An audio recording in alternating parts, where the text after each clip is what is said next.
with my special guest today, Lincoln Martin.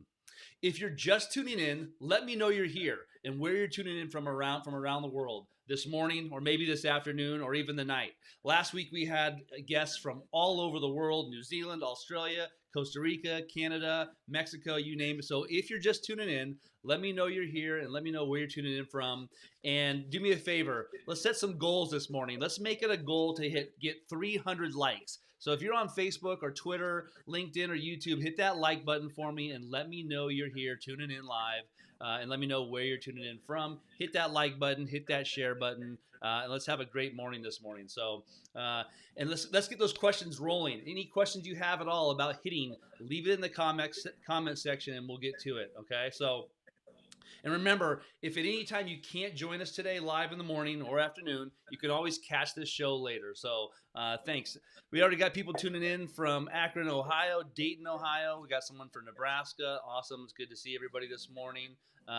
As you're just getting settled in, I want to introduce to you guys all my special guest today, Lincoln Martin. If you haven't heard of Lincoln, I want to share a few fun facts about him. Lincoln is a former professional baseball player, has scouted for multiple MLB teams, renowned hitting coach across the country, working out of Georgia, and working out of a great facility called Top Tier Sports. And he currently works with mostly softball players. I know he's got some baseball guys too, but mostly softball players. And in the time that I've known him, kind of watching him, I know he's worked with Team USA with some stuff. He's been very active with helping Team Canada. He's worked with several D1 current players, former players, pro players. Lincoln, thanks for joining me this morning. Awesome. Thanks for having me. I'm Yeah. excited. Awesome. I appreciate it. So, again, if you're just tuning in, let us know where you're tuning in from. I see some Canada, Nebraska, Ohio. It's awesome to have everybody tuning in this morning. Today's episode is brought to you by thehittingvault.com. The Hitting Vault is the internet's #1 online hitting membership, and it's a complete hitting system for both baseball and softball. So, thanks for joining me again today. And Lincoln and I want to provide the most value as possible to everyone today. So, let's dive right into the questions. Okay, so get those questions rolling in today. We've got Keith is tuning in from Atlanta, Georgia already, so he's not too far from you, Lincoln, this morning. Keith Hart tuning in, saying hello. So I'll tell you what. All right. First question's rolling in, and I have kind of one for Lincoln. Lincoln, I know you're an ambassador for Blast Motion, and you know it really well.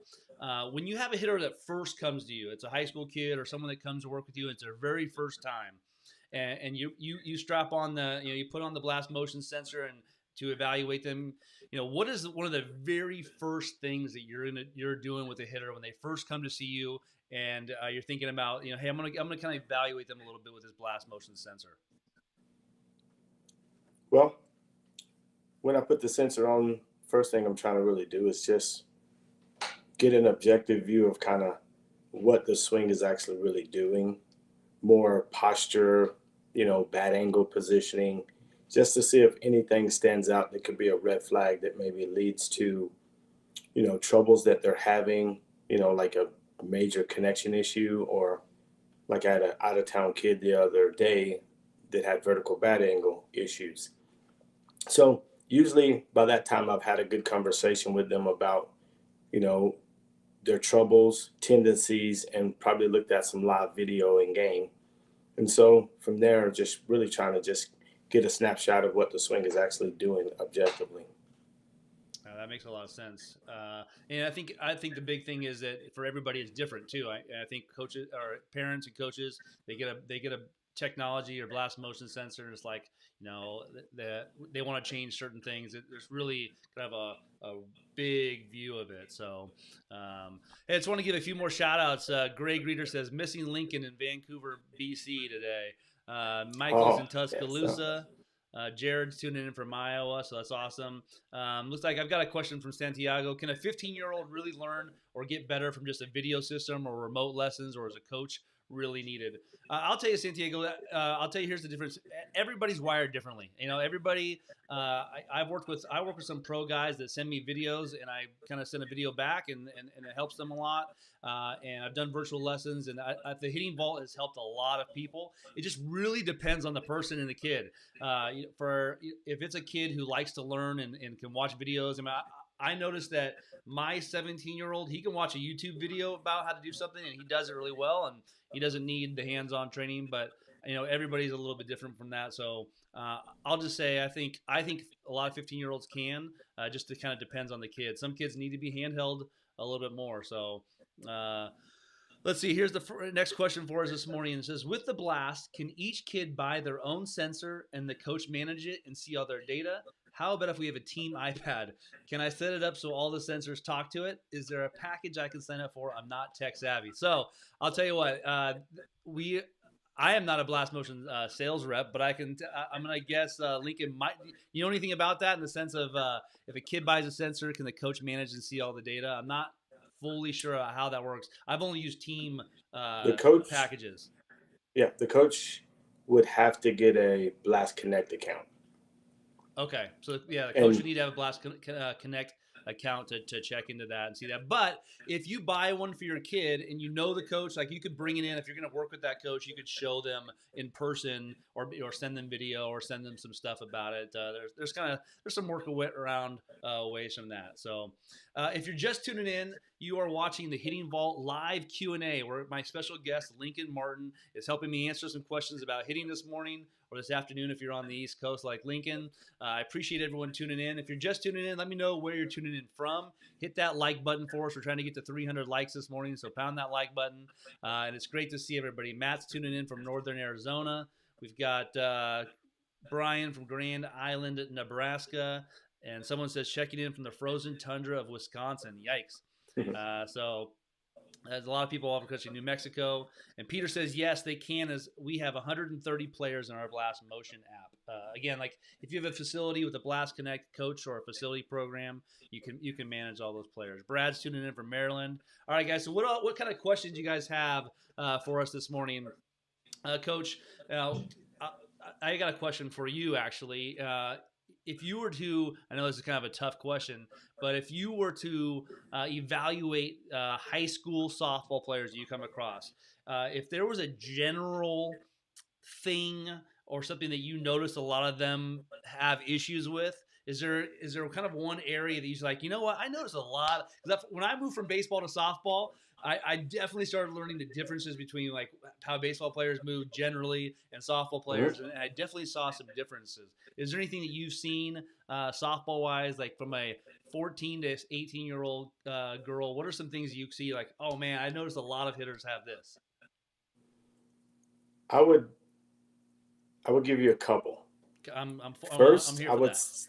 okay. First, I would say hands dropping when their body's setting itself up to swing. Mm, Not like in the setup, like your hands up, but as their body starts to turn the swing, they have a lot of dropping that happens. One, two is early hip extension. mm, A lot of leg drivers, but the order in which they do it for me is incorrect. It happens way too early, mm-hmm. and I see timing issues big time with that one. Yeah, that makes a And lot if of I was, sense. yeah, and if I was just gonna say, you know, those two like right away are like major. They stand out like most of them. And I'll go one step further is set up and start. Most of them don't spend a lot of time in a good setup, so they don't Mm, know what a good setup is, and so their starting place is already bad. yep.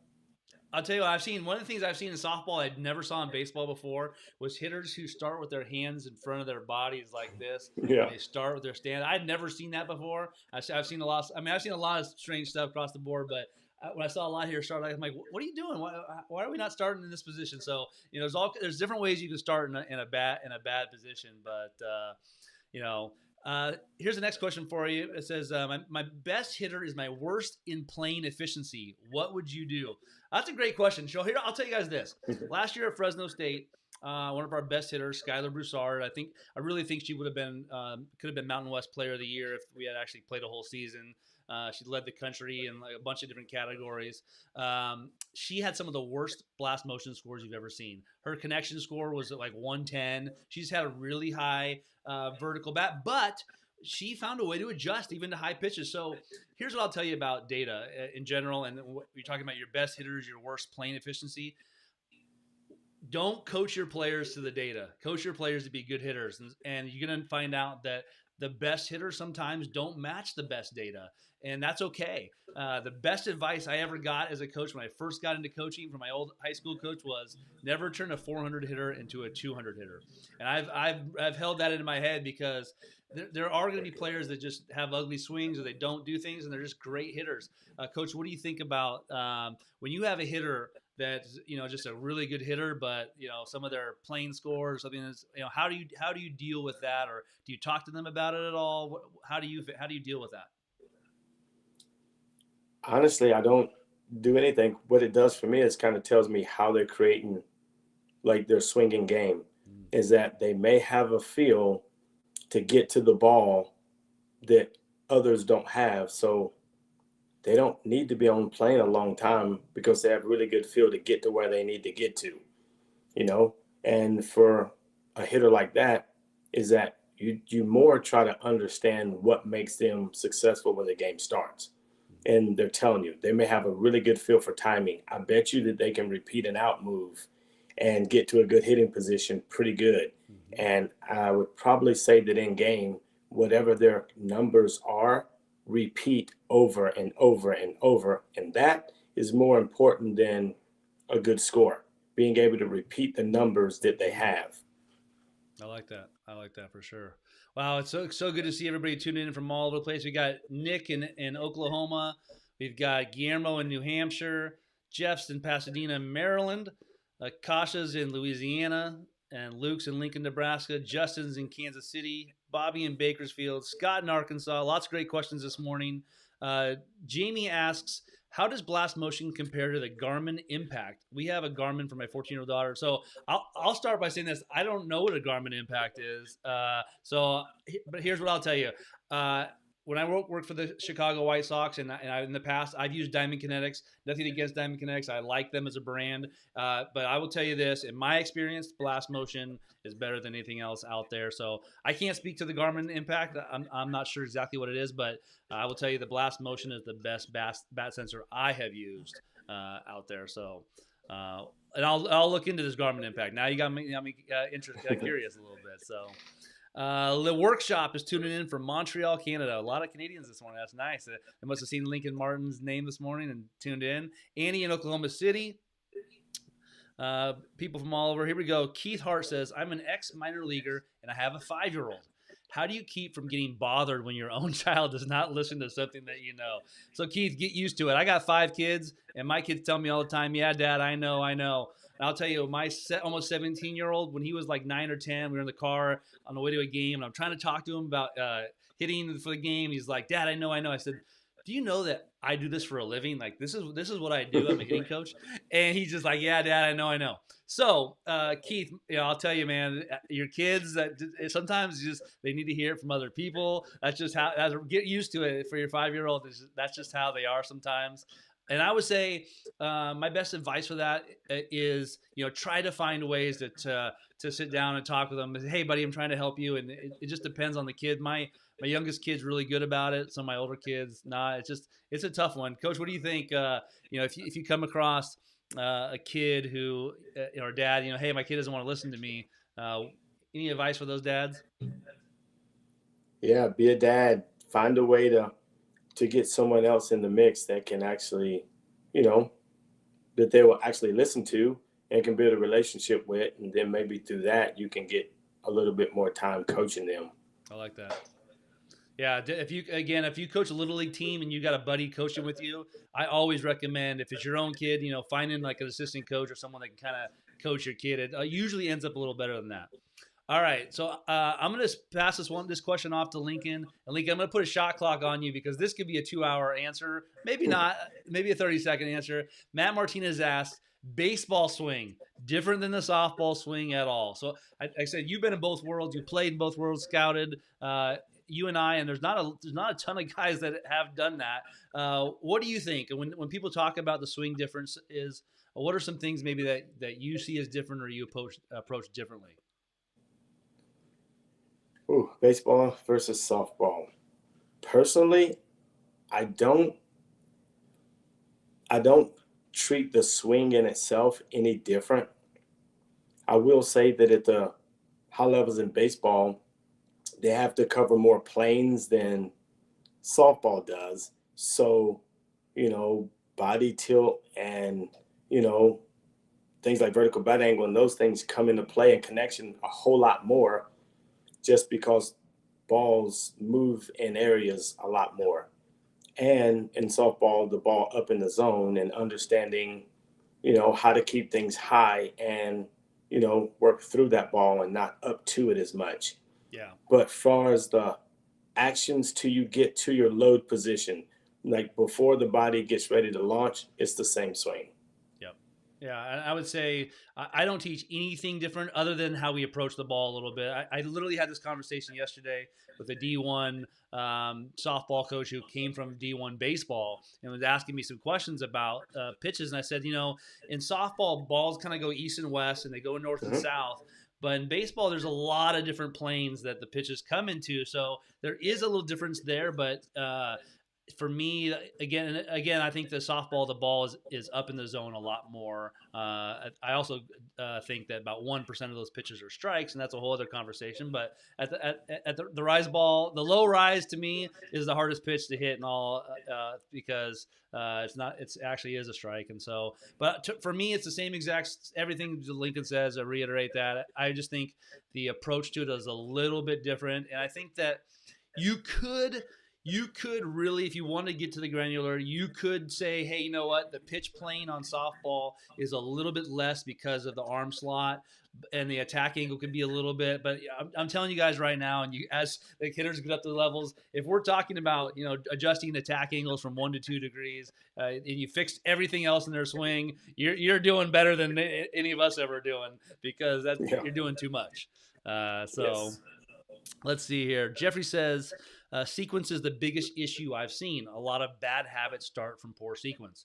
Yeah, and I would tell you, kind of what Lincoln talked about a little bit in the beginning was the biggest issue I see with young hitters is one, either they have a bad start, but things break down on their way to their launch position. Like whether it's a stride, forward move, that's where everything kind of breaks down. Whether they drop their hands, they put their hands back, they drop their back shoulder, like so they don't even get to a good launch position. So I say this to parents a lot, like, especially if you have younger kids. I'll be honest with you, like the teaching instruction is pretty boring at that level because I'm going to spend most of my time just getting you to a good hitting position because that's the whole ball game for most hitters. And if you start poorly and you stride poorly and you can't get to a good launch position, like the rest doesn't really matter a whole lot. I know you kind of touched on this a little bit. Anything you want to add to bad habits starting from a poor sequence? Now you hit the nail on the head. You got to do square one right because if you don't get to that position on time, then the sequence and barrel release part of the swing is being manipulated, and you're gonna have trouble. Yep. And I just see so many hitters who make changes and become way more consistent because they actually get control of how they gather, and so they can know how they actually load and time. And when that happens, it's crazy how their sequence gets in line a lot more. Yep. Wow, that's awesome. Hey, if you're just tuning in, it is 10:19 a.m. Pacific time. My special guest, Lincoln Martin, on this Hitting Vault question and answer session this morning. We are live, so get your questions in. We've got about 11 minutes left on the shot clock, so get your questions in. Tuning in. Let us know where you're tuning in from. Lots of great people. I see Ron's tuning in from Southeast Kansas. Matt's got a great question here, Matt Williams, and I'll tell you guys what, I'm going to own this fact right here. I am a terrible slapping coach. I know very little about slapping. My guest tomorrow on the Ask Coach Lisle show is Natasha Watley, so she's been a friend of mine for a while. So I'm trying to learn my best from great slappers, and I know a little bit about it, but I'll tell you what, Matt. Here's a question from Matt Williams. Says, what are the common issues you see slappers dealing with when working on swinging away? So I'll start. For me, last year I had the Mountain West freshman of the year, Mac Wilson, who's an absolute stud and a great slapper, and she can power slap and swing away. The issues that I see is that for most slappers, like attack angle and trying to get on top of the ball, like they are just so used to getting on top of it, being down on it, and so for them to start learning how to like move entirely different and put the ball in the air, put the ball on some line drives, is a little bit difficult. I know you've had some slappers come to you and swing away too, or vice versa. What are some things? What are some issues you've seen as slappers who are trying to swing away that you've been working with? Well, actually, I've been fortunate to have a lot of them from, Skylar Wallace, Mm, Brianna Roper, Allie Newland, Zoe Leno, Dallas Goodnight, who still slaps, but she swings away a lot some yep. now, and even more. And with those guys, it's just actually trying to get them to understand how to stay kind of behind the front side, because most of them will shift because they're so used to running through Mm, that they think shifting their weight is how they swing. And it's kind of weird for them to learn how to really turn behind their front side. And once they get a feel for that, they do usually have a pretty good job of do a good job and have an idea of keeping their hands up, which is actually a benefit and kind of helps the whole thing. But getting them to feel like what the parts of the swing does, like from the ground up, mm. can be a little challenging. And we just use a lot of movement drills to force them to move, in a certain way. And once those things happen, then the swing usually starts coming together. Yeah, that makes a lot of sense. Yeah, you've had a lot of you've had a lot of great slappers and swingways. That's a good Yeah. group right there for sure, man. Yeah. That's awesome. Hey, this is kind of a tough question, and I'll kind of answer it a little bit. Glenn asks, "What is the best metric for blast motion softball sensor to measure?" And Glenn, my short answer is it's different for everybody. I would say that for me, working with my hitters, I focus a lot on bat speed. I like bat speed. I think you know, I give a thing like, hey, I can swing a wiffle ball bat 120 miles an hour, but if I hit a ball with it, it's not going to go very far. So there's definitely some trade off with there. But for me, attack angle is a really big one with a lot of our hitters. Again, like I see a lot of hitters, amateur hitters, that their attack angle is really flat and have a hard time putting the ball in the air. That's one of them. I like playing connection and rotation, but it's kind of different. What are some metrics, Lincoln, that when you're working with hitters, anything that you kind of tend to lean towards more or like more? Um, I would say for me, connection consistency and vertical bat angle. Mm, Now, you can have a flatter vertical bat angle and still handle the ball, away from you down if you understand how your body works. yep. And some hitters can just make up for it because they got that kind of feel. But over the long haul, it can tell me how they're going to cover the plate. Mm. Yeah, yeah. I'm a huge fan of vertical bat angle, and I would tell you, parents, if you're digging into hitting, understanding what that means and what that how that works, especially if you have hitters a little bit of power, understanding that can make a big difference too. So, Joel asks, does the use of a smart coach or radar and blast motion the best way to analyze swing results? I would say it's the most cost effective way. Some of these facilities have hit tracks and TrackMan and all these kind of expensive gadgets.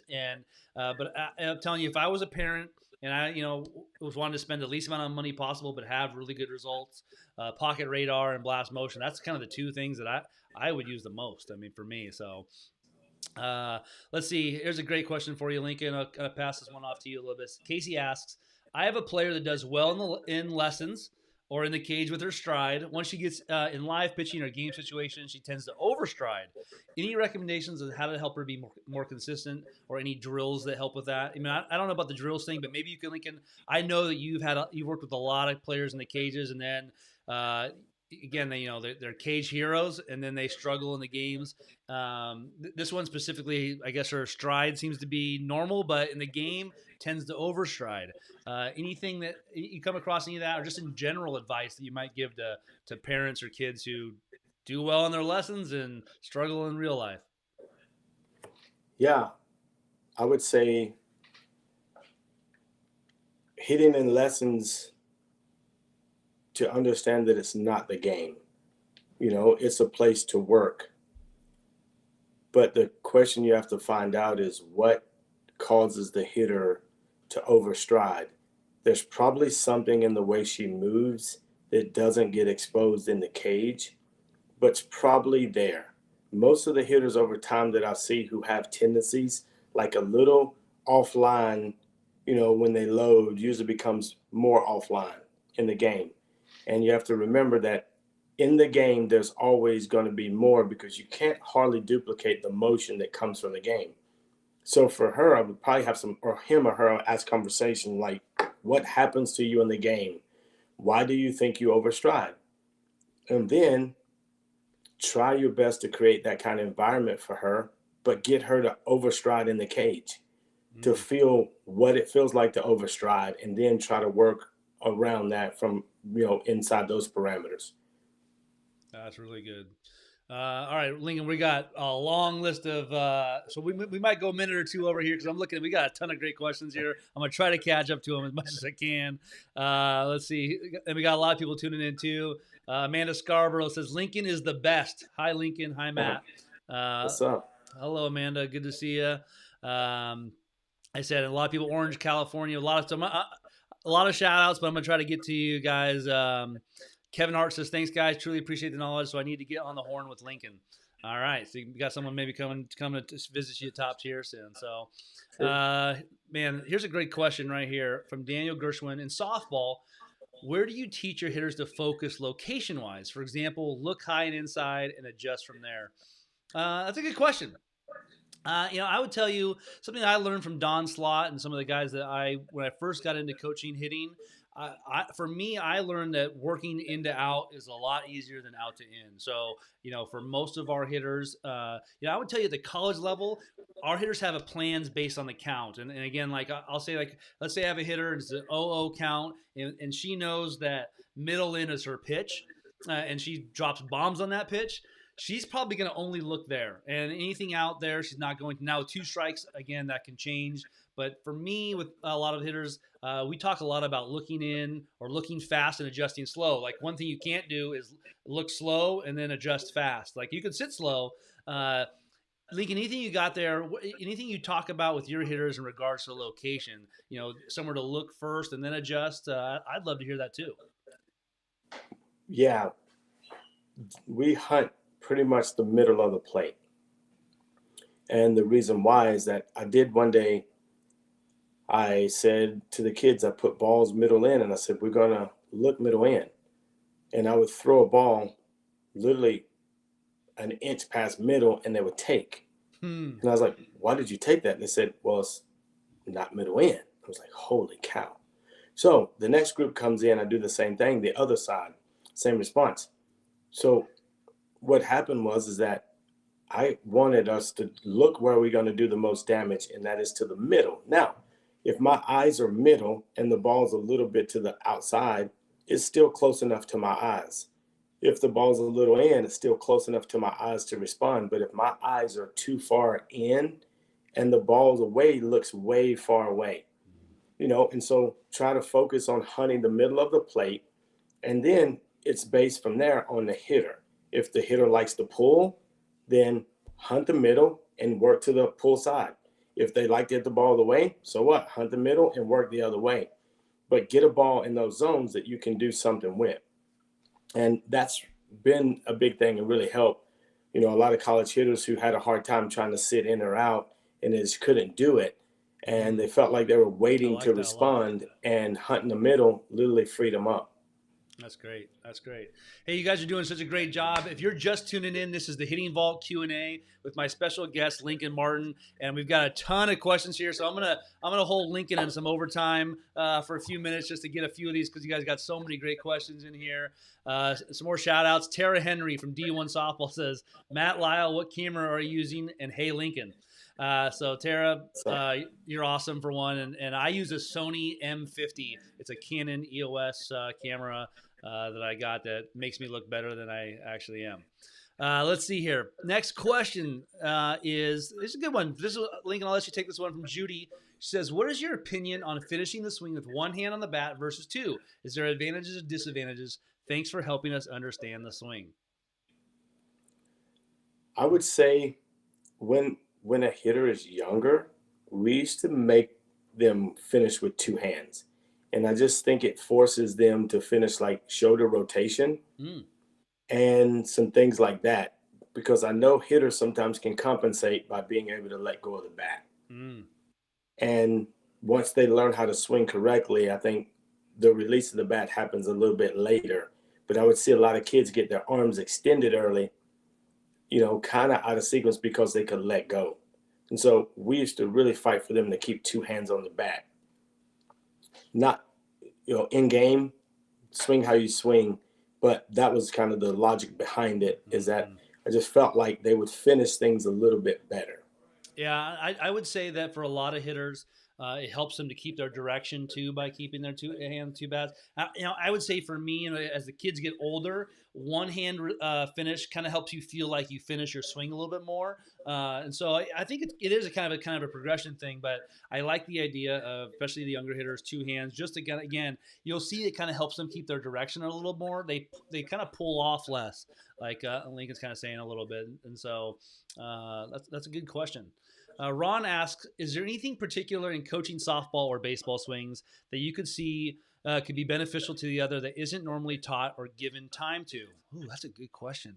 I will say the first thing kind of popped in my head, Ron, is that when I first came to softball, one of the things that I experienced at least was that a lot of softball players who just turn with their shoulders and they kind of they're I think the level swing, or that was kind of a thing, and a lot of level shoulders. So I saw a lot of this, and then hitters couldn't hit low pitches or outside pitches a little bit, and they had this kind of just flat shoulders. So I would say in softball, the thing that I probably do way more than I do in baseball is working on side bend and hip hinge a little bit more, and learning to how to use our shoulders a little bit more. Like I said, I use the term side bend, but shoulder tilt, and learning how to kind of rock the baby a little bit. Where I feel like I saw that more in baseball. I didn't see it as much in softball.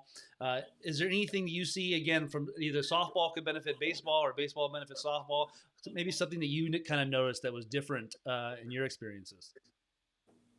I would go back to, I think probably the number one missed thing is hitters understanding how they get themselves ready in the start of their swing. Like, I think Rachel Foden, who went into pro ball, when she came home, had a tweet that said she didn't realize how much time big leaguers or those guys in pro ball spend in the start of their swing, how much time they spend on their setup and start. Mm, And she come back and it was a focal point, like, wow, like I had no idea they spend that much time. And I was like, that's awesome, because having worked with some pros, I know for a fact that what they do before they swing matters a whole lot to them, much more than I see these kids. Most kids just want to get to contact and extension. mm. But if you can do that part right, then things are going to have a better chance to work. And then other than that, is, I would say, them really understanding, like how to use the lower body. So many times it's pushing to shift the swing a lot. Mm. And that you have trouble away, you have trouble with timing and some other things. But I would say those two things mainly. I like that. I like that a lot. All right, another shout out. We got Amanda Williams, who's I know now she's in your neighborhood. Says hi, guys. Amanda, if you don't know who Amanda is, she's an absolute stud. Former, I'm sure, All American pro softball player. Stud Amanda. Hello. I know you're out in Lincoln's neighborhood. All right, Link. I got two questions that I think are perfect for you here. These so a couple of good ones. Crystal says, what do you say to parents that seem to say it seems like they do the same drills every time in lessons? Mainly this do with pitching, but can somewhat go towards hitting too. So I'm guessing Crystal is a someone who gives lessons. So if you had a parent come to you and say, "Hey, Lincoln, I noticed you guys are doing the same drills every week," what would be your response to that or initial thoughts? Well, I would say number one, make sure that you have that what you do is necessary. Like in the cage, I don't do anything that's unnecessary. Hmm. I don't care if we have to do the same two drills for 6 years. It is what they need. It is how it keeps them on track. And based on what they need, they may not need 5 drills. They only may need 2. Yep. And maybe explaining to them that, hey, we're at a place now, these 2 drills literally control a whole lot of other things. So this is why we stay here. Yeah, I like that. And I would tell you, if it was me, if a parent came to me and I was doing lessons and they asked that, my first question to them would be, "Hey, how much time outside of this one, half hour to an hour a week are they at home practicing this thing?" Because if they only work on this skill or this drill when they're working with me, and then they take the next 6.5 days off, that's probably why we're doing the same drill over again because they're not No really doubt. working on it on their own. So that could be one of the things. Great question here from John. I think this is a good one for you too, Lincoln. It says, "What advice can you give a high school athlete who is getting conflicting and confusing hitting instruction from a high school coach versus what their outside hitting instruction?" And I know for a fact you've dealt with this. I'm at the college level, probably every level. I know you've dealt with this. So I'll say, if you had an athlete come to you and say, "Hey, Lincoln, I love what you're doing with my swing. I love it, but my coach hates it and talking this, and telling me to change this." What advice are you giving these athletes that say, "Hey, Lincoln, what do I do?" Huh. Yeah, I've done with this in a bunch. Luckily, I don't have to do it much anymore.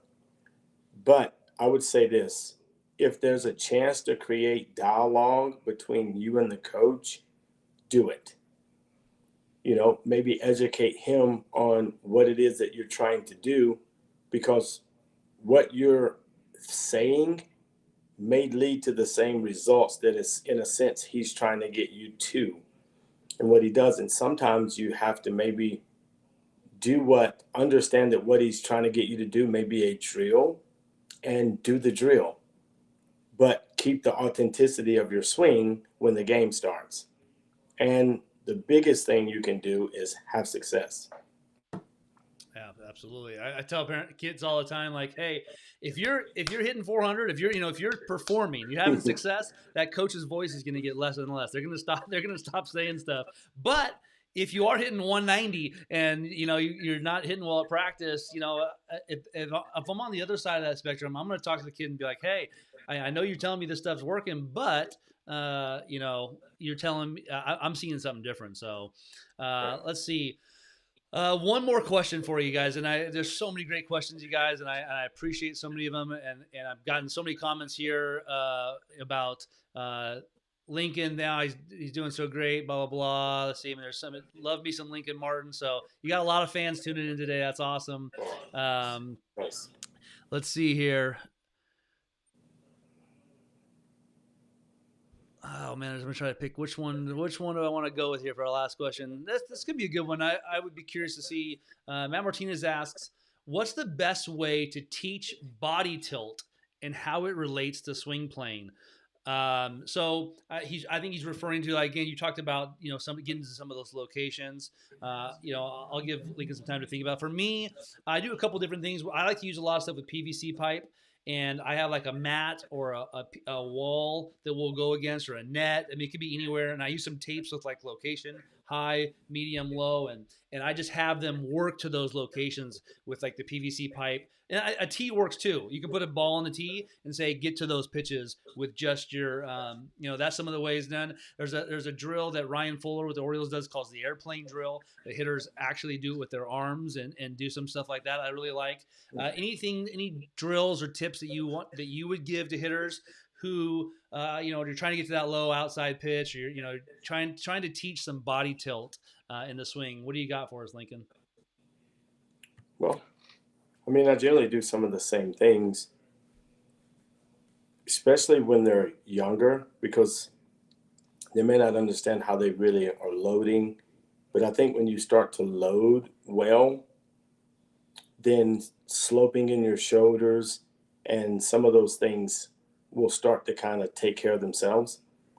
I would go back and say a lot of kids never get to enough tilt when they land, like in their hitting position. They're very much upright, so bending over is hard to do. Um, but if you can get them to feel what good posture tilt forward feels like, then understanding that the swing, we use wording like the swing comes around or the swing stays on the side. And so tilting and those things becomes really more natural in your move. But until they get to that place, I would use PVCs or anything that would create like a visual or some kind of feel for them with getting what it feels like to get their body in multiple places. Oh, that's really good. Hey, if you're just tuning in, you have been watching the Hitting Vaults weekly Q&A with my special guest, Lincoln Martin. You guys had so many great questions this morning, and I appreciate it, but we're not going to take up any more time this morning. So thank you for tuning in, everyone. Thanks for letting us know where you're tuning in from. People from all over the country and the world this morning. I want to give a special shout out to my special guest, Lincoln Martin. And Lincoln, I know they can find you at Martin_Lincoln at Twitter, at Top Cheer Sports in Atlanta area. Anyway, if I wanted to learn more about Lincoln or come work with you at your facility, how could I do that? Shoot me an email. Shoot you an email. Where do we shoot an email to? MartinLincoln71 at gmail.com. MartinLincoln71 at gmail.com. If you're in the Atlanta area or you want to catch up or just learn more about him, again, check him out at Martin_Lincoln. Lincoln, I thought, man, you did a great job today. I'm getting a lot of comments here from everybody saying thank you to you. And Brittany Elaine says, hey, Link, two great hitting guys right there. Love it. Brittany Elaine Lewis. So thanks again, everybody, for tuning in. I think we might have broken our Q&A attendance record today on viewers. So thanks again, Lincoln. Appreciate you. Everybody else, I appreciate you guys tuning in. It's Monday. Hope you guys have a great rest of your week, and we'll see you soon. Thanks, Lincoln.